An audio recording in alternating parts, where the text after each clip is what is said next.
Hey, Workhuman, good morning. How's everyone doing today? Yes, that's right, I want to hear.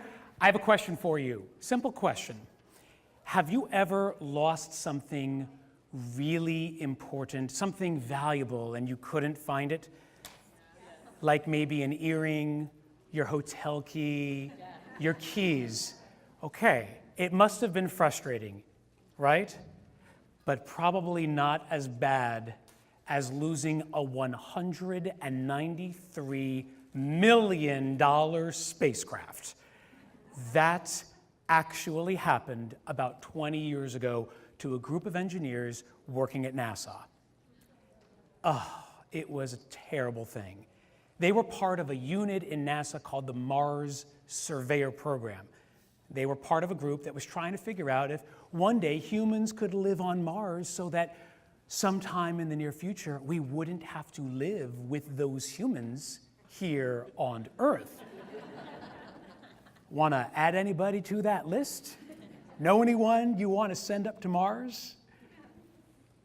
They were setting out on this mission around 1998 when NASA decided, you know what we're going to do? Let's launch a series of low-cost, high-frequency missions to Mars. It's a better use of money, it's a better use of time. And so in the late 90s, they launched these series of tests, and one of those was the Mars Climate Orbiter, a small spacecraft that was supposed to gather information about the weather, air pressure, your 5-day forecast, all that kind of stuff. And for a while, things looked like they were moving along really well. And by the time the orbiter launched in December of 1998, things were looking really good. It was gathering information, it was helping move NASA towards its stated goal, and then something went wrong. On the morning of September 23rd, 1999, just 9 months into its mission, the Climate Orbiter disappeared. Poof. NASA lost all contact with the orbiter. Now, apparently, finding a lost object in space is just as hard as finding a missing earring. So after about 24 hours, Mars called it off, and about a week later issued a report from its internal review team stating that the cause of the orbiter's disappearance was not mechanical failure, which is what you would have expected. It came down to old-fashioned human error. Turns out that the two teams working on the navigation system for the orbiter were using different units of measurement. Oh yeah, one team out in Colorado was using English units, feet, inches, centimeters, I guess, millimeters, while another team out in California was using the metric system, proving yet once again that bad things happen when Americans try to use the metric system. Why do we do this to ourselves? That variation in measurement resulted in the orbiter dropping into Mars's system well below the level it needed to survive, and so poof, there goes $193 million. But here's the rub. During the manufacturing process, not one, but two engineers detected this discrepancy. And when they tried to pass along their feedback to their supervisors, that feedback was rejected and dismissed. So what did NASA have to say about all that after it lost $193 million in space? Here's the not-so-elegant explanation of one NASA administrator, Edward Weiler. Yeah, so when I make an error, it's maybe like when I forget to turn in an expense report. This is a little bit bigger. Sometimes people make errors, you think? Here's the more appropriate explanation from another Edward Stone. And he says, our inability to recognize and correct this simple error has had major implications. In other words, the problem wasn't the error. The problem was the failure to detect the error. And that, my friends, my fellow humans, is a problem that takes place in workplaces everywhere, all the time. It is the problem of giving and receiving feedback with honesty, candor, and care. How did something like this happen? More importantly, what can we do as managers, as team leaders, as family people, as community people, as husbands, wives, sons, daughters? What can we do to make sure this kind of thing never happens again? Before we dig into that, I'd love to hear from you, but I know what happens when you ask everyone to raise their hands at once. So instead, what I'd like you to do is take out your phones. And that's right, you thought, oh, he's inviting me to take out my phone. This is going to be a good session. I like this speaker. So please go to menti.com, meti.com, and enter the code 813344. It's right there on the screen. And I have a question for you today. When someone asks you, can I give you some feedback? What does that make you feel? Guarded, eager, worried, or thrilled?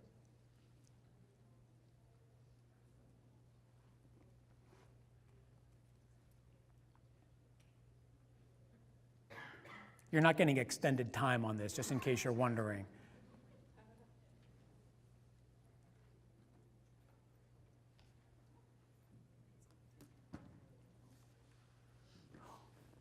Well, if I look at the real-time results coming in over here, then it tells me one irrefutable thing, and that is that most of you are normal, because this is such a normal human response. Am I right? How many of you have been asked this question before in your lives? How many of you have asked this question of others before in their lives? Probably something you do a lot in your role as an HR professional or team leader. Well, here's the news, my friends. I've asked this question thousands of times to people across industries and in different organizations and functions, and these results are pretty much consistent no matter who you talk to, no matter where you go. When you ask someone the question, can I give you some feedback? Do you know what they usually say? Oh my God, oh not again, oh please, please stop it. They're nervous, they're guarded, they're worried. Most people, unless they're sadists, don't actually get giddy about the whole thing. Oh, feedback, please flog me again and again. That's not usually what happens. That's not usually what happens. And there's a very good reason for all of this, because deep down in our neural architecture, our brains are wired to do one of three things whenever our status is challenged, whenever we feel like things aren't so safe. We fight, we take flight, or we freeze. We fight, we become aggressive and oppositional, we reject the feedback that's being given to us. We say, that's not me, that's the guy who works next to me. We take flight, we try to run as far away from that feedback conversation as we possibly can. We try to avoid it at all costs. And if you are on the giving side, I mean, we're among friends here, you can admit it to me and to 500 fellow humans, you probably run from it too, sometimes, right? You probably come into certain conversations and you're thinking to yourself, oh man, here we go again. This ain't gonna be pretty. And you try to avoid it. And you try to pretend like it doesn't have to happen. But it does, and it must. Or you freeze. You get that deer in the headlights phenomenon going on, where all you can do is literally stand in place and wait for it to pass. And that's not a way to go through life. This is what it looks like on a neural level. This is a brain scan of a brain at rest. All that blue you see, the two eyes, the nose, and the handlebar mustache, that's not actually, okay, that's not really two eyes, a nose, and a handlebar mustache. But that part of that brain, that's cortisol. That's the stress-inducing hormone that is flooding our neural pathways every single time we go into a state of stress, and our threat awareness goes way up. In this instance, it's relatively low. This, however, is a brain that is flooded with toxic stress. Look at the cortisol. Look at how it is swelled. Look at how it is spiked. This is a picture of a brain that is thrust into a threat state. A brain that may have just heard the question you just heard, can I give you some feedback? And all the baggage that question carries. You remember the PSA back in the late 90s? This is your brain, showed a picture of the egg. This is your brain on drugs, showed the fried egg. Okay, you remember it. It was a very powerful thing. Well, this is your brain on feedback. Scared, stressed, shut down. The parts of your brain that are responsible for creativity and executive functioning, the parts of our brain that make us, us, they literally go dark when we are thrust into a threat state, when our status is challenged, when we feel like it's not safe. Incidentally, I have to tell you this story. I was a kid when I saw This Is Your Brain on Drugs for the first time, and it shook me. I remember screaming at the TV. My mom ran into the room. She thought my sister and I had one of our epic fights with the remote control, and there was bloodshed. I don't know what was going on. She came in. I was hysterical. I said, Mom, there's this guy who put his brain into a frying pan. She kind of figured out what was going on. We had an honest talk about it. She settled me down. And then at the end of that conversation, she said to me, so Joey, I used to be Joey, what did you learn from all this? And without missing a beat, I said, Mommy, I will never again for the rest of my life try fried eggs. Truth. There is a very good reason for why this happens. When we are given corrective feedback, especially when it's negative, it tends to feel like a trial. And no one wants to feel like they're being judged. Rater bias is real.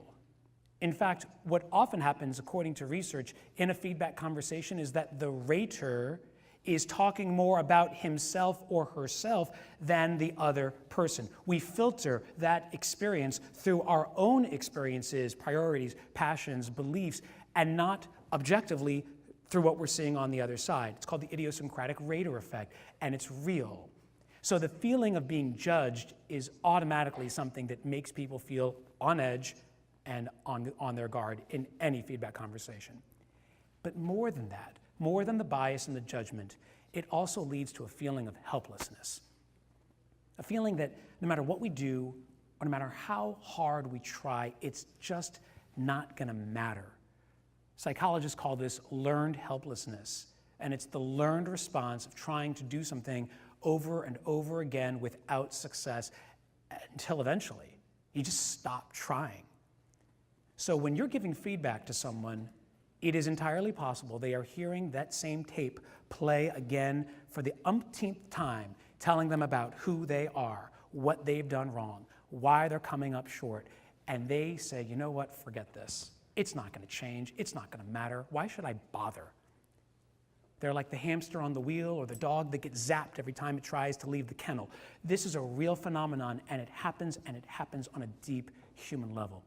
But besides all of that, it also triggers a fixed mindset, the belief that we are who we are, that we're incapable of growing, that our education is finished, that it doesn't matter how many continuing ed hours we get, or how many certifications, or how many WorkHumans we attend, that you know what, it's just gonna be the same, maybe a quick spark, maybe a dose of inspiration, but this is kind of who I am, this is what I do. And that's reinforced again and again whenever you have these conversations, whenever you give traditional feedback. But the real problem, my friends, the most perilous part of traditional feedback is not the psychological effect, but the time lapse. The fact that traditional feedback describes events we cannot control about a past we cannot change. And when we talk about events of the past, especially after those incidents have occurred so long ago.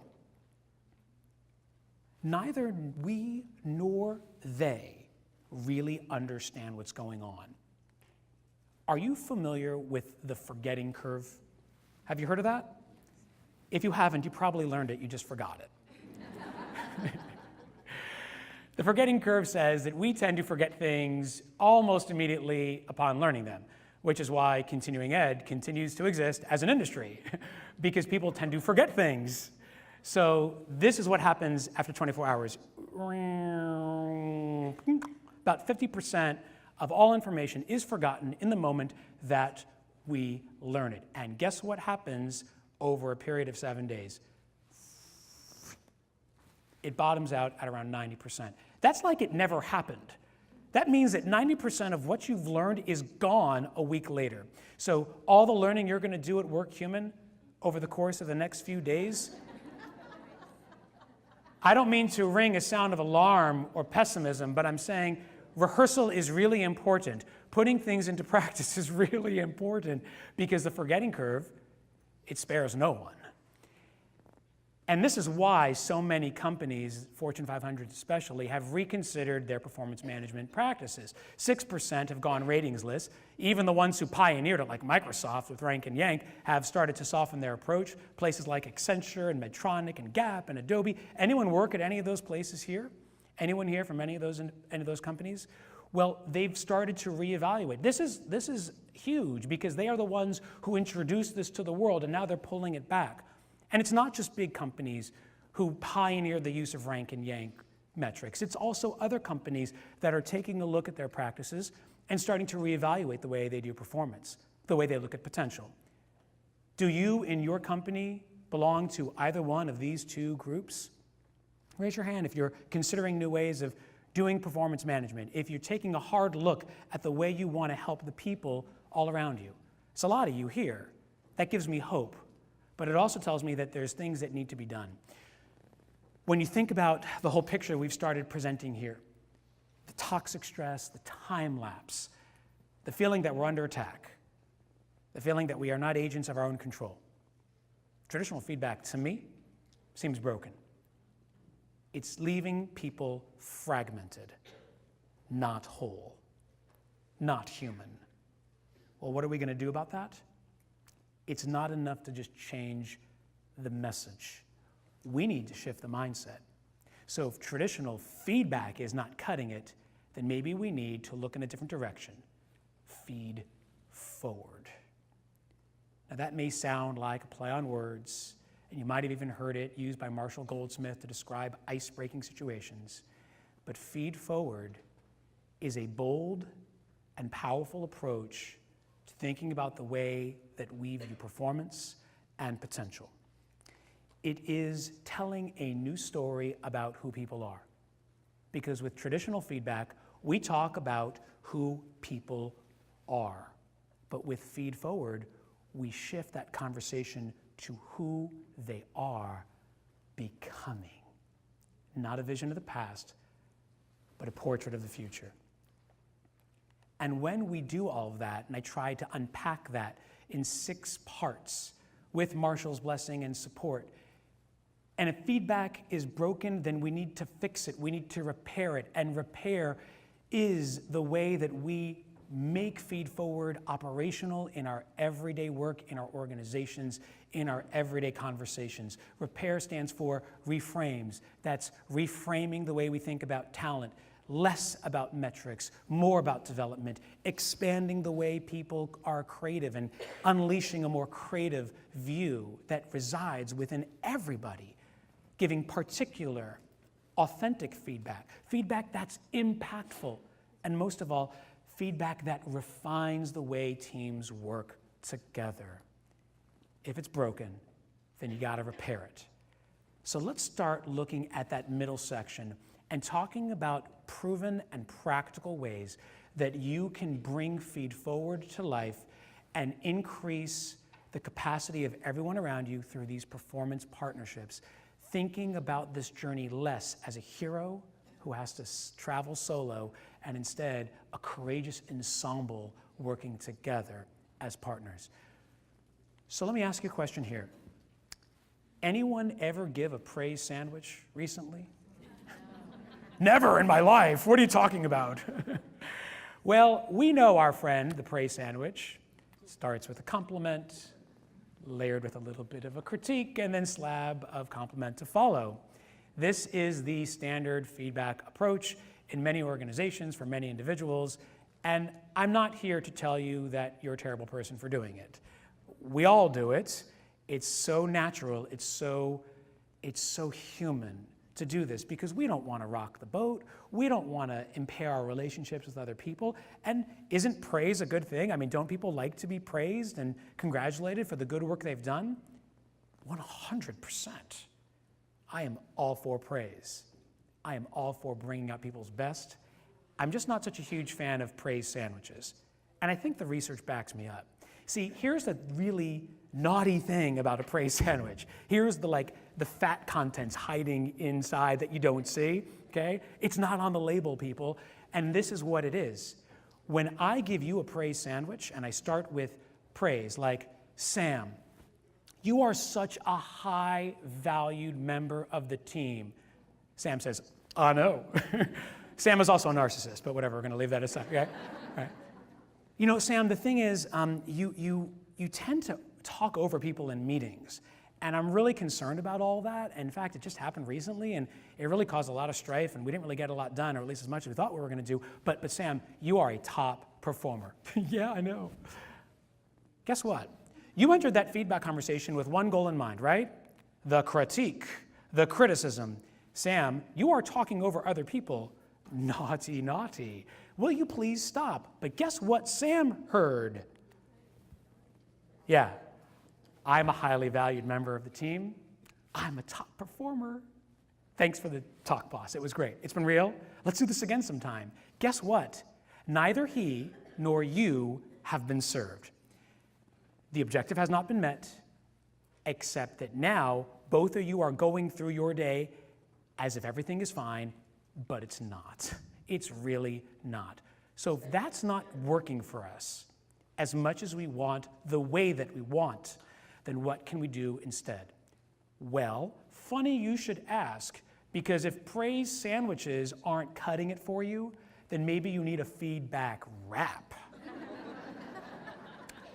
I was gonna call it an enchilada, but it's way too many letters for some acronym, and I stopped after N.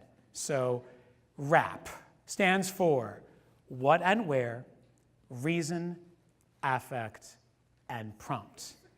What and where, reason, affect, and prompt. It's a wrap. So let's dig into this a little bit here. So let's start with the W, what and where. So the first thing you want to do is give your feedback a zip code. Give it a name, give it a destination. So many times when we enter feedback conversations, we do so leaving the other person to wonder what we're even going to be talking about, right? Has that happened to you before? Have you been on the receiving end of a conversation like that, where maybe your boss or even a colleague or your spouse or loved one takes you aside and says, hey, I really want to give you some feedback. And you're like, oh God, what did I do? And you're wondering, and there goes your brain on feedback. There goes the stress. There's that cortisol. There's the fried egg. Well, if you give it a name and an address, I'm not saying you're going to eliminate that, but research shows it does tend to diminish the effects of stress on the brain when people know what's about to happen and where this whole thing is happening. So when you say to Sam, hey Sam, can I give you some feedback, because asking permission is important, about the meeting we had earlier today where people felt you were talking over them. Now look at that change.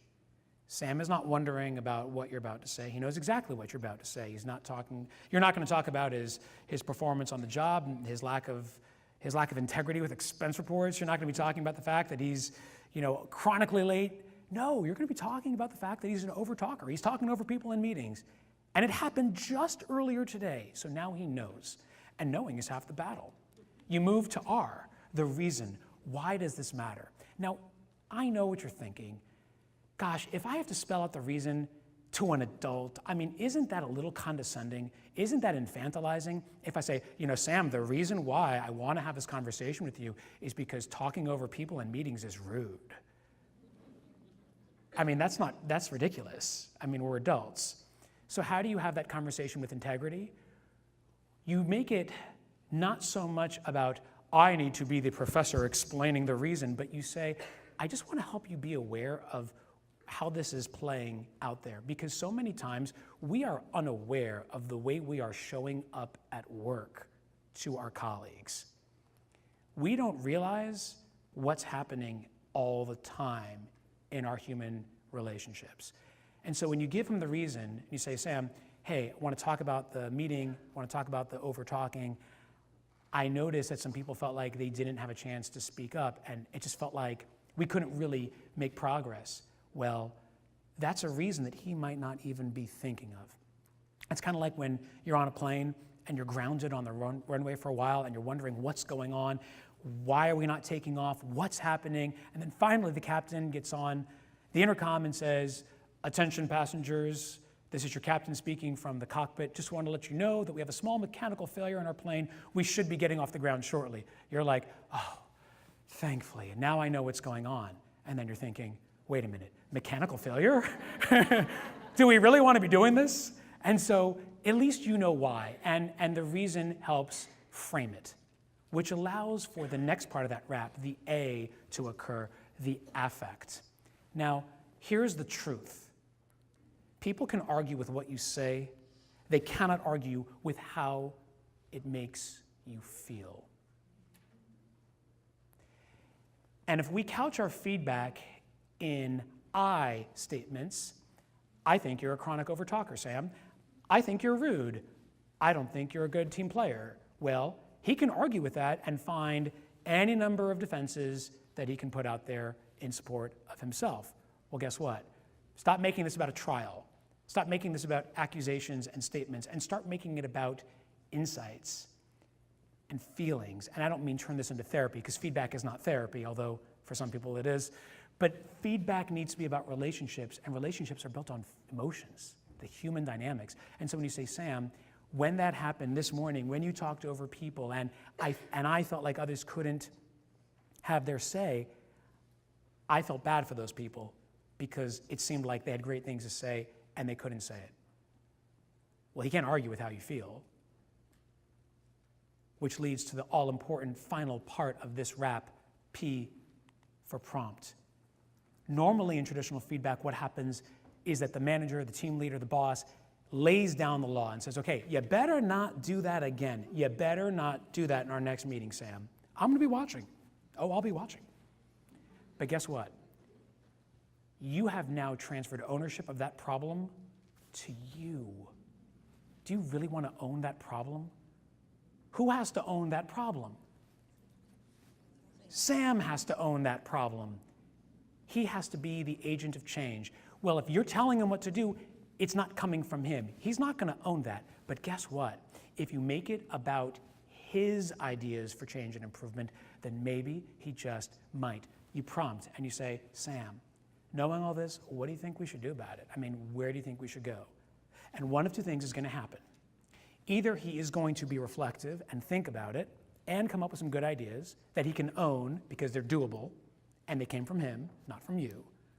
Or he might actually push back and say, actually, I really just challenge everything you've just said, which is not bad, because at least now you have clarity about what he's thinking and he knows what you're thinking. And wouldn't you rather live in a world where people know what everyone is thinking rather than not know what everyone is thinking?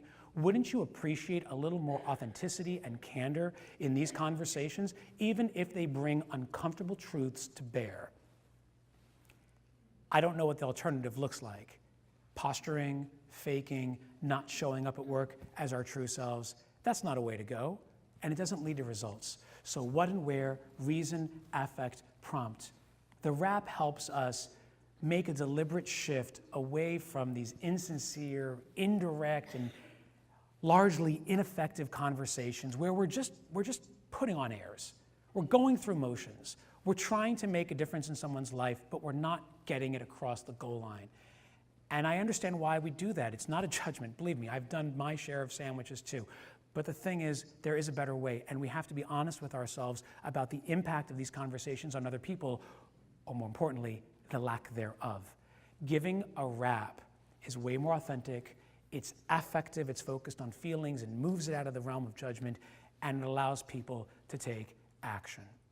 So speaking of action, why don't we talk about that? Let's talk about the ability of Feed Forward to expand creativity, to unlock the creative forces that reside within every single individual on our team. Even if you don't think of yourself as a creative person, I promise you, there is creativity sitting at that table. So how do you do it? Here, I think we can take some cues from the world of improv comedy. Now, we're not doing that today. I'm not going to punish anyone with that in real time. However, if you ever get the chance to do improv, I recommend it. It's a refreshing, invigorating process that really allows you to understand the human dynamics of conversation.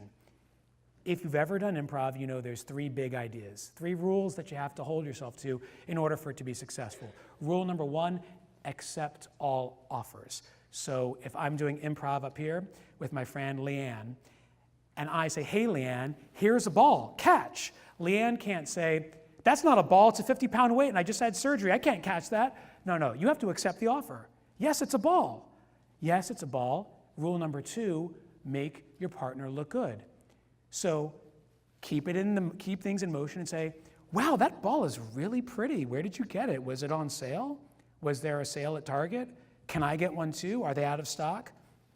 Rolling with that idea allows the idea to remain in force. But the most important idea, and the one that's relevant for all of you in HR settings and leadership roles, is the following. Reach for a yes and instead of a yeah, but. Yes and, yeah, but. 2 words, 1 world of difference. You know what happens when you start using a yes and?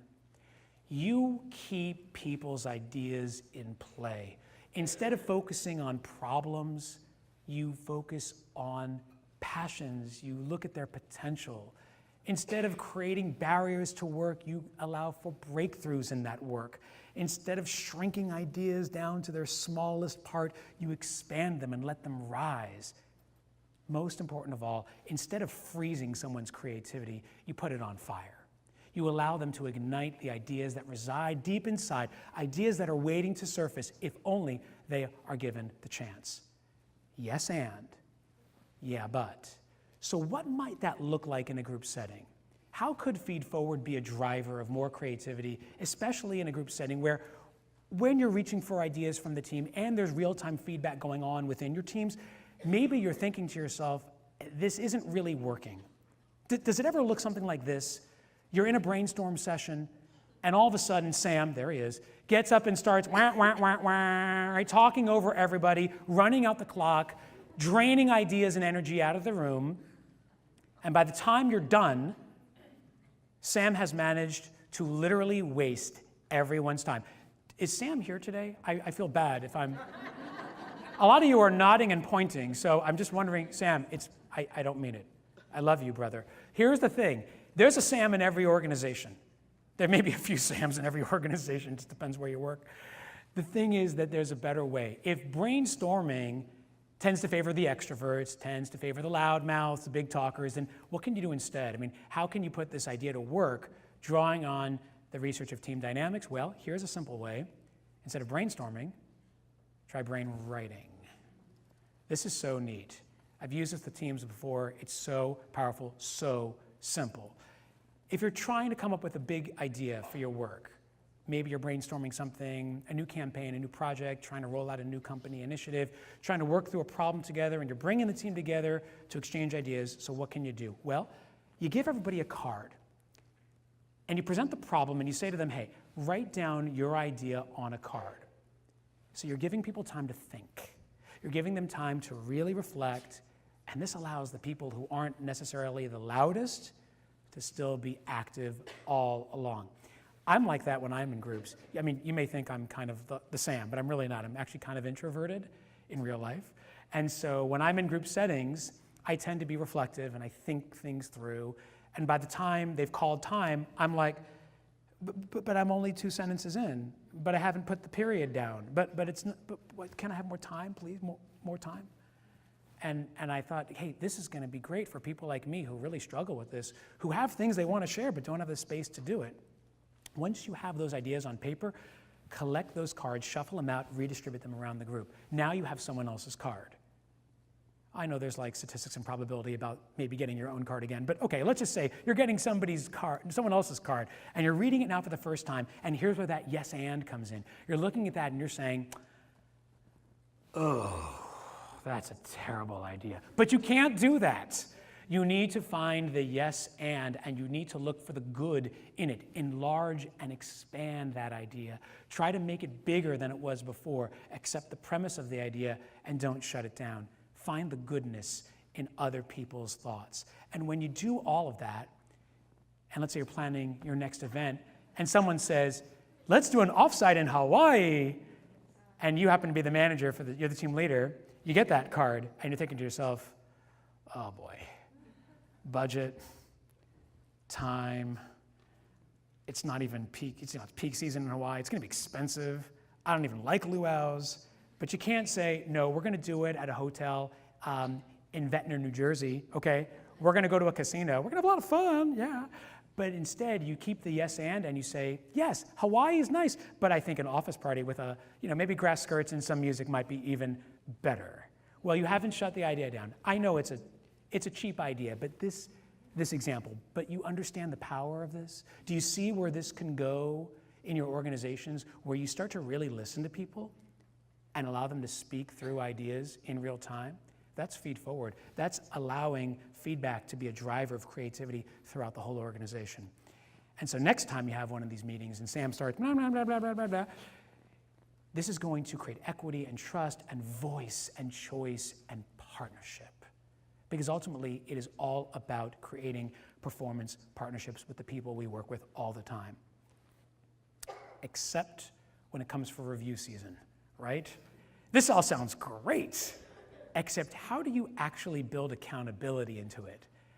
I mean, it's great to talk about agency and more authentic conversations, and we're all going to be at peace with one another, and feedback is going to be this new utopia.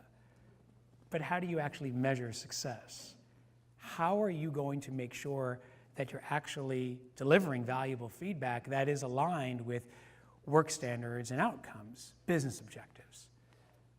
Well, let's talk for a minute about how this can work in that kind of an environment where there's accountability with a softer edge, building a buffer around the spaces. This might be your typical performance review. Take a look. Tell me if this reminds you of anything.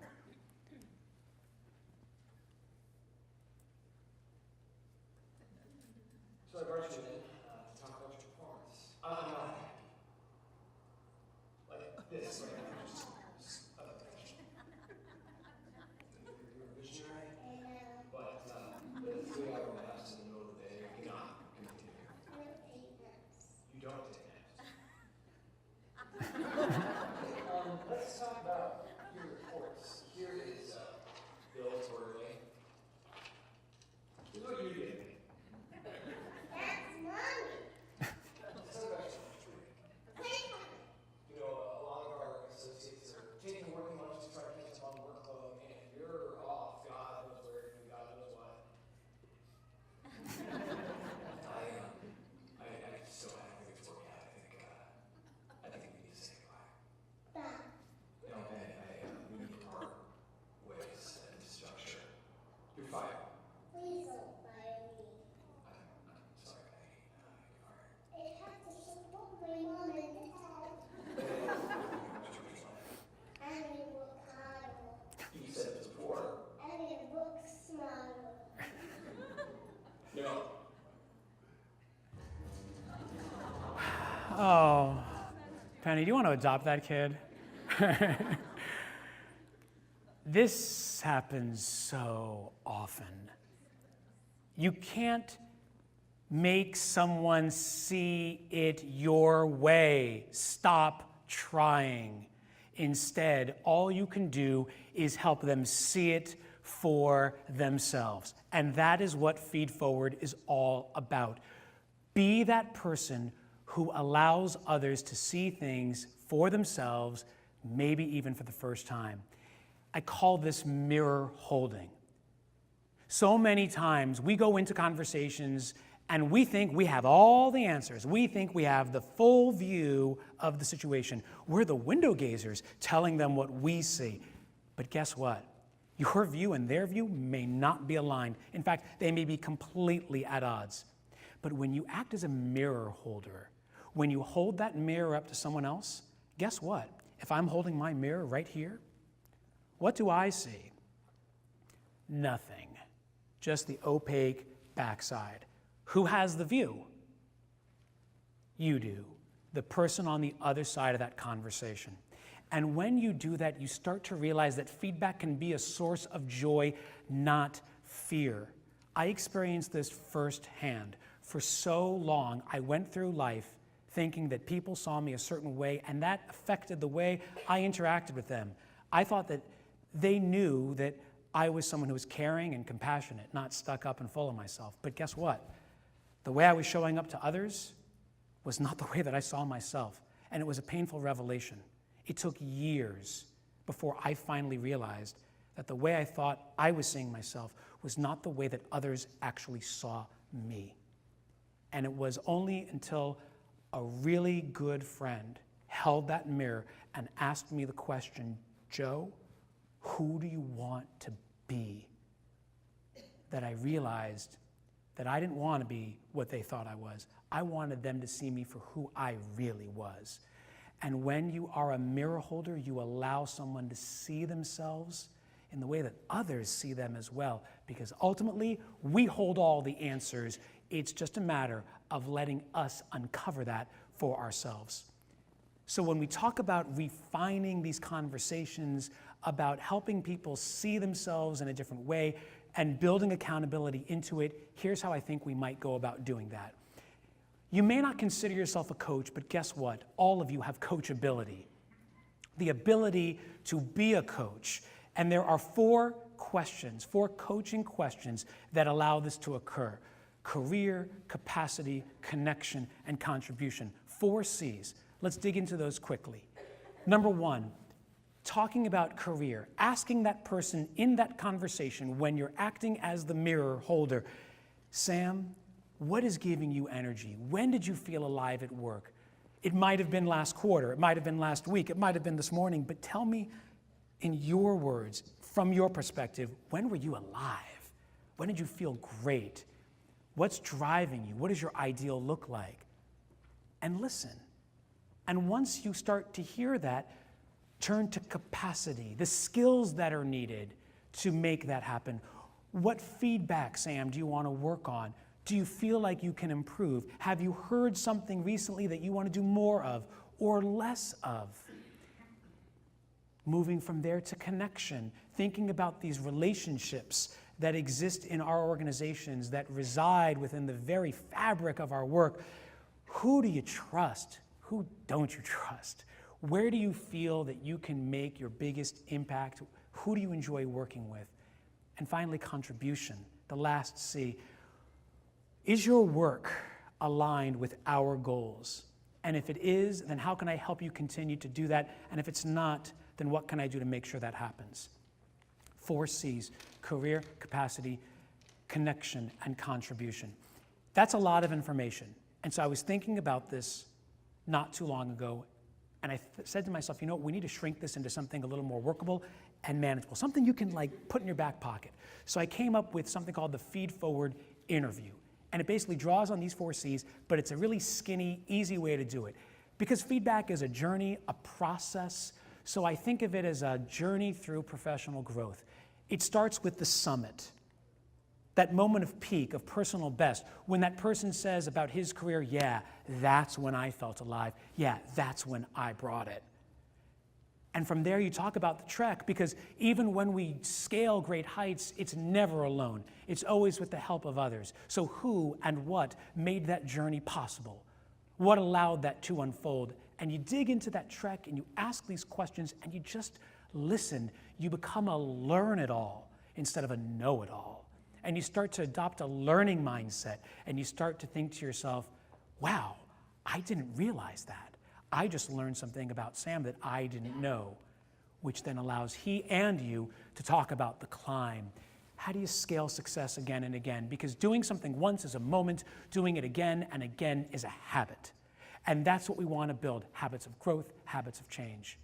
So when you put it all together, summit, trek, climb, you begin to understand that, you know what, people can change. We can take them on that journey. It's just up to us to allow that journey to unfold. I know a lot of you are trying to capture a lot of this information, and until those slides come out, I want to be able to give you an easy recap. So if you want some of the high points from today, including a how-to on the Feed Forward interview, send a text to 66866 with "Fix It" in the line. And I know some of you are thinking to yourself, man, I like him, but I don't trust him yet. And I don't know if I want to opt into whatever nonsense he's going to be sending me 5 minutes later, all these offers. So I brought some social proof. Here he is. Are you going to say no to that face? He signed up for it, and he has had no problems. Then he went and shared it on Instagram stories, and that for me was a problem, because he's 6. Okay. Let's bring it all together. We talked today about making this heroic transformation from feedback to feed forward, to stop talking about who people are and focus on who they are becoming. We looked at 3 ways to do that. Authenticity, the feedback wrap, having these real conversations in real time. We talked about agency, helping people become their very best creative selves with a yes and, unlocking that creativity and igniting that passion. And finally, accountability. Because you still have to measure for success, how do you have ratings that are more human? Well, one way to do that is to have more human conversations about those ratings. And by building in these conversations like the Feed Forward interview, the 4 C's, we start to make that process a little softer. Still strong, but a little more bearable. We have a habit of looking back on the past and asking, what? How did that happen? How did that happen? Is that how it used to be? And let me tell you something. If you lived 50 years ago in 1969, hopefully you were at Woodstock, but in case you weren't, if you lived in 1969, then you lived in a time that was devoid of the religious, social, political, environmental protections that we enjoy today. And it's so easy for us, 50 years later in 2019, to look back on that moment and say, what? How did that happen? We're so progressive. Look how much we've evolved. Let me tell you something. 50 years from now, in 2069, what are people going to say about us? Are they going to ask, can you believe that in 2019, work was an exchange of money for services? So passé. Can you believe that in 2019, a person's development was considered to be complete the moment he or she left school? Can you believe that in 2019, work, the places where we spent most of our waking hours, were not also places that we could learn together, laugh together, lead together? Can you believe? The question isn't what? The question has to be, now what? So what? And what are we going to do about that today? If we are brave enough and bold enough to make that fearless shift from feedback to feed forward, to stop seeing people as who they are and to start imagining them as who they are becoming, then work becomes more human, and so do we. I'm Joe Hirsch. Thank you so much.